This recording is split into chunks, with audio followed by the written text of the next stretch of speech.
Iya.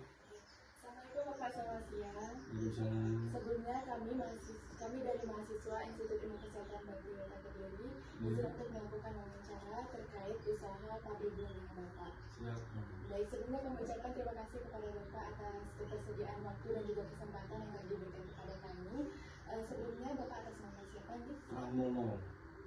Baik, dengan Bapak Pramono. Ya. Baik Pak, kita punya beberapa pertanyaan dan di sini nanti apakah Bapak berkenan untuk menjawab pertanyaan-pertanyaan tersebut nih? Siap, ya. Baik, terima kasih Pak. Jadi untuk pertanyaan pertama, apa yang menginspirasi Bapak untuk memulai bisnis gula merah ini? Inspirasinya ya. Yang jelas kita kan usaha, kita kan cari untung dan laba yang banyak kan. Dan dari tebu itu kan saya rasa yang usaha yang paling enak itu di usaha tebu sama gula merah itu. Di sini tadi banyak tebu nih Pak. Iya. Di sepanjang jalan tadi banyak perkebunan. Terus? Jadi mungkin itu yang menginspirasi Bapak untuk melakukan usaha pabrik gula ini. Ya kan tebu kan kalau kita kirim semua ke pabrik gula PTPN kan mungkin kita hanya jualnya kan apa itu berdasarkan randemen dan per kintal tebu. Tapi kalau kita produksi sendiri kan randemen bisa meningkat dengan baik. Karena kalau di PG mungkin hanya 7-8 randemen, tapi kalau kita masak sendiri sampai 12-13 randemen. Jadi kalau banyak dimasak sendiri ya tadi kirim ke pabrik ke PG. Baik Pak, kemudian pertanyaan berikutnya, bagaimana awal mula Bapak awal mula perjalanan dari bisnis ini? Awal mula saya juga sudah ada masalah Mbak, karena kita bapak dari nol ya. Kita belum tahu caranya kita produksi, terus gimana jual pemasaran gula yang sudah jadi.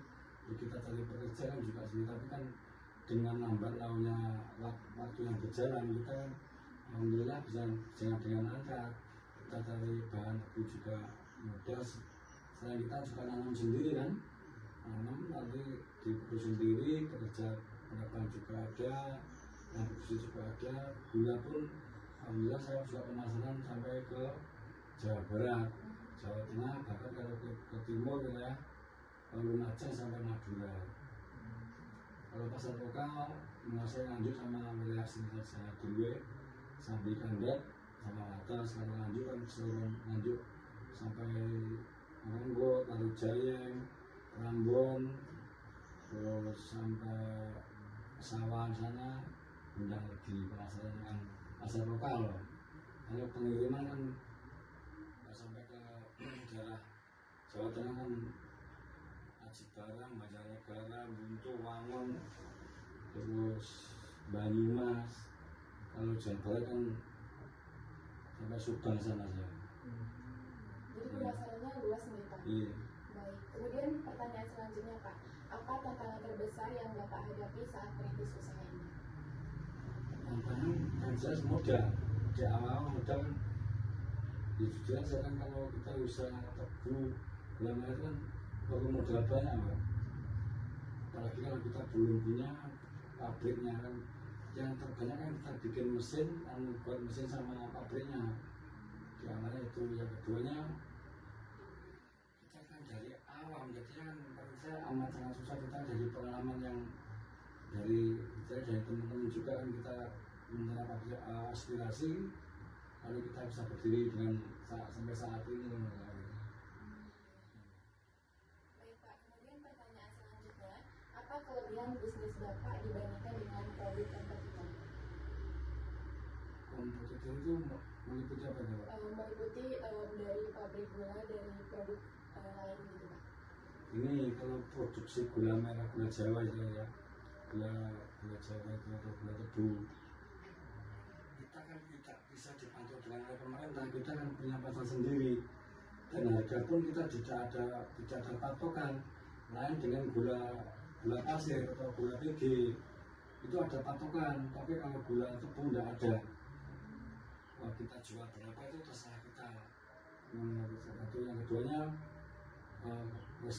suka dan dukanya. Kalau gula Jawa atau gula Tebu itu apa itu ya, di waktu musim panen biasanya juga ada penurunan harga melemah lah. Tapi kalau sudah musim panen, kita masih punya lahan, kita produksi itu lebih menguntungkan banyak gitu, Mbak. Jadi kita kan punya pasar sendiri lah dibanding gula pasir, Mbak. Itu problemnya. Pertanyaan selanjutnya, bagaimana strategi pemasaran yang Bapak gunakan untuk menarik pelanggan? Masalah ya. Kalau pemasaran, kalau produksi kita sendiri ini saya kan jarang untuk buat gula kirim ke luar daerah. Ini cuma lokal saja, wilayah Nganjuk sana, wilayah sini saja mengikuti Madiun atau Sambi sama gula. Tapi kalau gula yang saya juga kan distributor gula ya, jadi tengkulak ya. Kalau gula yang dari pengrajin lain saya kan belanja, saya kirimkan luar daerah itu gula belanjaan. Nah, terus masalah gula yang saya produksi kan saya saleskan, Pak. Jadi kalau siang ini masak, sore itu dimuat, paginya ke pasar. Jadi nggak ada kendala ya, Pak. Cuman ya pasar naik, pasar turun juga ramai dan sepinya itu saja yang bermasalah ada itu. Situ, Pak. Selanjutnya, bagaimana cara Bapak mengelola tim dan membangun budaya kerja yang baik? Masalah tim dan anak bekerja ya, itu yang paling saat ini kadang itu sulit yang mencari kerja, karena ini kan kerja berat ya. Jadi kita harus benar-benar bisa membimbing anak buah dan kita mengrekrut. Kita harus loyal dan bisa memahami apa yang dibutuhkan dengan karyawan, Mbak. Misal kita setiap tahun kan pasti ada namanya kontrak kerja lah. Itu kita uang pesangon namanya. Uang pesangon itu kan satu musim itu kan 1 juta per orang. Itu udah pesangon setiap malam minggu gajian semua, itu mulai dari penebang sampai pengrajin, bahkan yang mengelola tanaman juga setiap malam minggu itu. Dan saat ini yang paling kadang sulit itu mencari tenaga kerjanya, karena tenaganya berat dan amat susah, karena anak-anak muda sekarang itu jarang yang mau kerja keras seperti ini. Enaknya mau di kantoran, duduk manis, gajian tinggi gitu ya, Mbak. Benar seperti itu. Oke, kalau boleh kami tahu berapa omset Bapak per bulan? Kalau omset itu masalahnya pada kita ya enggak, namanya rezeki itu enggak tentu. Kalau dipukul rata yes, ngomong enak sekitar 30 juta lah per bulan. Ini paling enak. Selanjutnya, bagaimana cara Bapak mengatur keuangan bisnis agar tetap stabil? Mengatur keuangan apa ya? Untuk keuangan saya itu gimana ya? Enggak pernah saya kontrol. Jadi kan setiap hari kan saya biasanya Tebu itu kan orang-orang itu musim ya, di musim kemarau ada Tebu, tapi saya kan nggak pernah mengenal musim. Jadi saya itu walaupun musim hujan kemarau tetap produksi sepanjang saya berangkat dari tahun 2008 sampai sekarang, berarti kan sudah 17 tahun kan. Nah justru di waktu musim penghujan saya siasati, saya pakai Tebu dan gula pasir.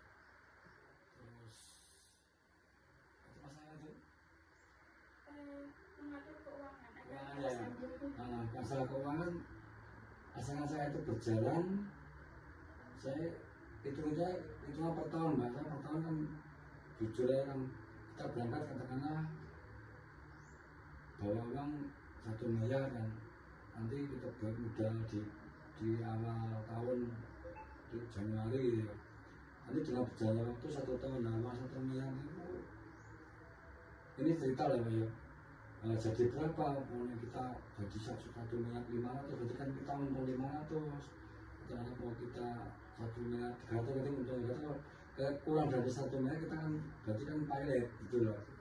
Jadi kalau saya survei, saya bikin apa ya, hitung-hitung manajemen nambah pusing ya, Pak. nyantai lah aku dari Pak. Tapi alhamdulillah ya nggak pernah merugi lah kena sama Pak. Seperti itu Pak. Apakah dalam bisnis Bapak pernah mengalami penurunan omset? Oh ya pernah juga loh. Namanya bekerja itu juga ada pasang itu pasang naik. Biasanya kalau penurunan itu di bulan-bulan kalau Jawa itu Suro, terus setelah hari itu apa itu sama Solo itu juga sulit. Dalam artian kita produknya full, pengeluaran setelah barang yang keluar itu hanya sedikit Pak. Nggak seperti hari-hari biasa gitu Pak. Kalau masalah jelas mengalami Pak, seperti itu Pak.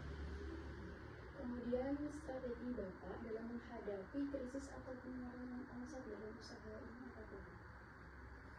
Kalau menangani krisis omset itu naik turun, kita tidak tergantung modal Pak. Kalau modal kita besar, di waktu gula itu melemah harganya, kita harus bertahan, istilahnya kita tahan dulu, dimasukkan gudang.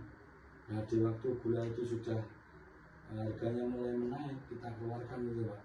Tapi kalau modal 4% juga nggak jalan Pak, karena setiap hari itu kan kurang lebih kita yang kita putar kan, seperti saya kan usaha menengah katakan ya, sekitar 20-an juta. Kalau satu bulan kan 2 kali 3 kan berapa tuh 60 juta, 600 juta sebulan ya. Nah kalau kita itu nggak benar-benar punya modal kan nggak jalan gitu Pak. Kalau memang benar-benar lesu kita tahan barang. Nah seandainya memang kita terbentur dengan keuangan, sebagian besar kita merugi sedikit nggak masalah, penting bisa putar gitu loh Pak. Jadi itu masalah menanggulangi keuangan ya Pak. Untuk saat ini tuh harga gula itu lumayan tinggi atau menurun Bapak? Ini termasuk lumayan tinggi Pak, karena kalau harga gula kiriman untuk kirim masuk ke kecap, katakanlah terus Wuling, Sedap dan sebagainya kan masih kisaran di atas 11.000. Kalau untuk pasar lokal sampai 12 sampai 12,5. Jadi lebih tinggi gula lokal, pasar lokal. Seperti itu. Kemudian apa harapan terhadap usaha Bapak dalam 5 sampai 10 tahun ke depan? Harapan apa Mbak? Harapan kita bisa bertahan Mbak dan berjalan. Tapi kita kan kembali lagi masalah penerus usaha Mbak. Katakanlah kalau usia udah sampai 55 ini terus penerusnya kita kan nggak ada yang ganti kan, nanti nggak tahu kemana ke depannya Pak. Tapi yang jelas saya jalani aja lah Mbak. Tiap hari kita bangun tidur kerja dan kerja. Nanti untuk saya untuk muluk-muluk 5 sampai 10 tahun itu nggak ada planning lah Mbak. Nanti saya jalani aja lah. Seperti itu. Kemudian apa nasihat atau pesan dari Bapak untuk calon wirausahawan yang ingin memulai bisnis? Kalau pesan-pesan saya itu orang mau bisnis yang jelas satu harus berani Pak. Dalam macam berani spekulasi. Tapi kalau kita nggak berani spekulasi nggak jalan. Misal kita ada permintaan gula, orang pasti bagus, kita akan diminta kontan-kontan, tapi kan di akhir-akhir seperti ada gantung nota, katakanlah nota hari ini belum, nota yang kita baru dibayar, seperti itu Mbak.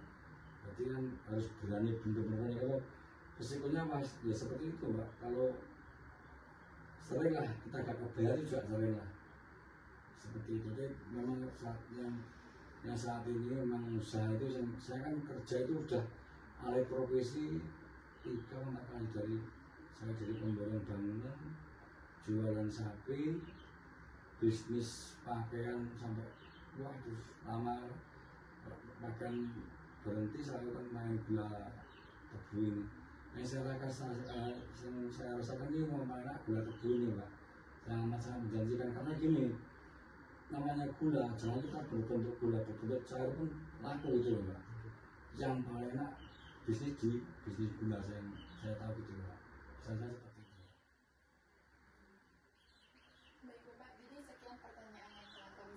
Iya. Kita ucapkan terima kasih kepada Bapak atas waktu dan juga ketersediaannya dalam membagikan pengalaman Bapak dalam dunia usaha yang tentunya merupakan ilmu baru bagi kita semua dan sangat berharga ya, bisa memberikan kami pengetahuan baru mengenai bidang usaha.